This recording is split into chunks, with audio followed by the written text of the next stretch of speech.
हमारा अगला अध्याय है शिक्षण अभिवृत्ति। शिक्षण अभिवृत्ति क्या होती है कि पढ़ाने का तरीका। एक तरीके से बोले तो अभिवृत्ति का मतलब प्रस्तुत करने का तरीका या फिर याद करने का तरीका। तो शिक्षण के 3 स्तर होते हैं। प्रथम स्तर स्मृति स्तर। स्मृति स्तर क्या होता है? याद करना, रट्टा मारना, उसको क्या बोलते हैं? स्मृति। स्मृति का एक मतलब क्या होता है? मीनिंग ये होता है कि याद करना। दूसरा होता है समझ स्तर। समझ स्तर में क्या होता है? रट्टा तो मार लिया, लेकिन बिना रट्टा मारे अपन याद समझ के भी तो पढ़ सकते हैं ना, तो उसको बोलते हैं समझ का स्तर। फिर आता है चिंतनशील स्तर। चिंतनशील का मतलब उसका मनन करना। चिंतनशील का बोले तो मनन करना। तो अपना प्रथम आता है कि स्मृति, जिसको क्या बोलते हैं? रटना, यानी कि कोई भी चीज़ का रट्टा मारना। तो ये शिक्षण का प्रथम मतलब स्तर है, जिसके अंदर क्या होता है कि ये विचारणीय स्तर है। इसके अंदर अपन विचार नहीं करते हैं, सीधा रट लेते हैं। जो मतलब जिन बच्चों को याद नहीं होता है तो उनके लिए बहुत फ़ायदेमंद होता है ये स्तर। यहाँ पे क्या होते हैं, बच्चे आराम से रट लेते हैं, टीचर को भी ज़्यादा इसमें दिक्कत नहीं आती है, क्योंकि बच्चे रटना जानते हैं इसके अंदर। दूसरा क्या होता है कि इसके अंदर टीचर की ज़्यादा ज़रूरत नहीं होती है। टीचर ने बता दिया, बस उतना है, वो रट लिया। उसको क्या बोलते हैं? स्मृति स्तर बोलते हैं। इसके क्या क्या गुण हो सकते हैं? इसके गुण हो सकते हैं, ये निम्न वर्ग के बच्चों के लिए उपयोगी है, मतलब जिनको कुछ याद नहीं हो रहा है उनके लिए बहुत उपयोगी है। दूसरा क्या है कि इसमें जो शिक्षक होता है उसकी महत्वपूर्ण भूमिका नहीं होती है, क्योंकि बच्चे क्या है कि बिना शिक्षक के भी रट सकते हैं, रटने में शिक्षक की आवश्यकता नहीं होती है। अगर इस हाँ, ये इसकी आवश्यकता कब पड़ती है? जब किसी भी अध्याय को अपने को अच्छे से समझना होता है, तो कई बार उसको क्या है कि पहले याद करना पड़ता है, यानी स्मृति रखनी पड़ती है। तो उनको पहले रटना पड़ता है, फिर उसके बाद ही अपन उनको समझ सकते हैं। तो उन कुछ विशेष टॉपिकों के अंदर इसकी आवश्यकता होती है। अब इसको प्रदर्शित कैसे किया जाएगा, कि इसका मतलब प्रदर्शन कैसे होगा समाज के अंदर? तो समाज के अंदर अगर अपन देखें तो रट्टा मारने वालों का ना ही तो मतलब मानसिक विकास हो पाता है, ना वो उस रटी हुई चीज़ का अपने जीवन के अंदर उपयोग कर सकते हैं। तो वो क्या है कि एक तरीके से देखा जाए तो अपने वास्तविक जीवन के अंदर उसका उपयोग नहीं हो सकता है। तो इसलिए स्मृति स्तर है वो सबसे निम्न प्रकार का शिक्षण स्तर है। इसके अंदर क्या है कि बुद्धि का ज़्यादा उपयोग नहीं होता है, बुद्धि तो लगानी ही नहीं है, डायरेक्ट रटना ही है। ठीक है। फिर आता है अपना अगला स्तर, जिसको बोलते हैं समझ स्तर, जिसमें क्या है कि किसी भी टॉपिक के अर्थ को समझना। अर्थ को समझना, उसको क्या बोलते हैं? समझ का स्तर। यानी कि कोई भी अपना अध्याय में अपन पढ़ रहे हैं तो उसको क्या है कि अच्छे से समझना कि ये अध्याय है क्या, किससे रिलेटेड है, अपन क्यों पढ़ रहे हैं, उसको क्या है कि समझ का स्तर बोलते हैं। अब इसके अंदर क्या होते हैं कि अलग अलग से मतलब अर्थ होते हैं, वो अलग अलग तरीके से अपन देख सकते हैं। जैसे एक तथ्यों का कुल योग देखकर, कि मतलब अलग अलग ट्रिक यूज़ की जाती है अपने अर्थ को समझने के लिए। या फिर मतलब जो टॉपिक है वो किससे संबंधी है, अपन वो भी देख सकते हैं। या फिर सामान्यकृत दृष्टि से देख सकते हैं, मतलब उसको कितना सरल किया जा सकता है। मतलब जो पढ़ लिया वो तो ठीक है, अब उसको किस तरीके से सरल तरीके से अपन याद कर सकते हैं, उसको क्या बोलते हैं? समझ का स्तर। तो इसमें क्या है कि ये वैसे बहुत ही इम्पोर्टेंट होता है, क्योंकि इसमें क्या होता है कि समझ के जो अपन चीज़ याद रखते हैं वो क्या हमारे जीवन के लिए उपयोगी होती है। ये स्मृति स्तर है, उससे क्या होती है, ज़्यादा बढ़िया रहता है। मतलब स्मृति स्तर होता है वो क्या होते हैं कि समझ के स्तर से कम उपयोगी होती है, और ज़्यादा उपयोगी कौन सी होती है? समझ की स्तर होती है।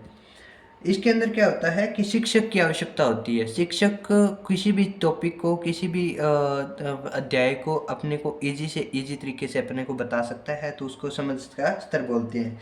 इसके गुण क्या होते हैं? तो सोचने की क्षमता, मतलब जो विद्यार्थी होता है उसके सोचने की क्षमता बढ़ जाती है। उसके अलावा जो शिक्षक होता है उसको भी चिंतन करने की आवश्यकता है, क्योंकि इसमें क्या होता है कि मानसिक विकास अच्छा होता है। तो मानसिक विकास अच्छा होता है तो बच्चे भी हाथों हाथ प्रश्न पूछते हैं, और शिक्षक को भी हाथों हाथ उत्तर देने की आवश्यकता होती है।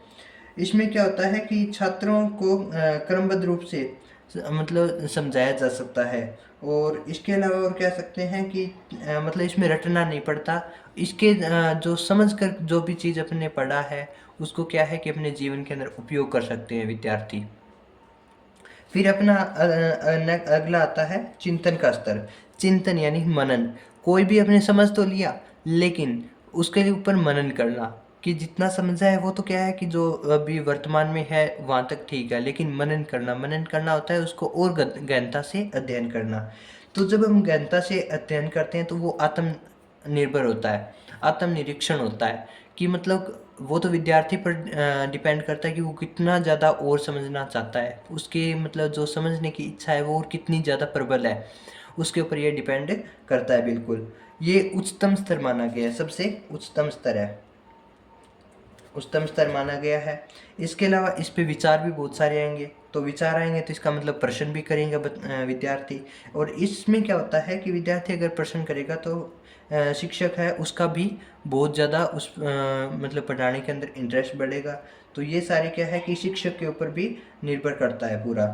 स्थिति को समझने और महत्वपूर्ण भूमिका निभाने में मतलब जो छात्र होता है कि वो अपनी बहुत सारी समस्याओं का जो समाधान है वो खुद ब खुद कर लेता है, उसमें ज़्यादा शिक्षक की आवश्यकता नहीं होती, क्योंकि जो मनन करता है उनके सवालों का जवाब वो खुद ही मिल जाते हैं। अब इसके गुण देखें तो गुण क्या होते हैं कि ध्यान केंद्रित रहता है, एक तो ध्यान केंद्रित रहता है।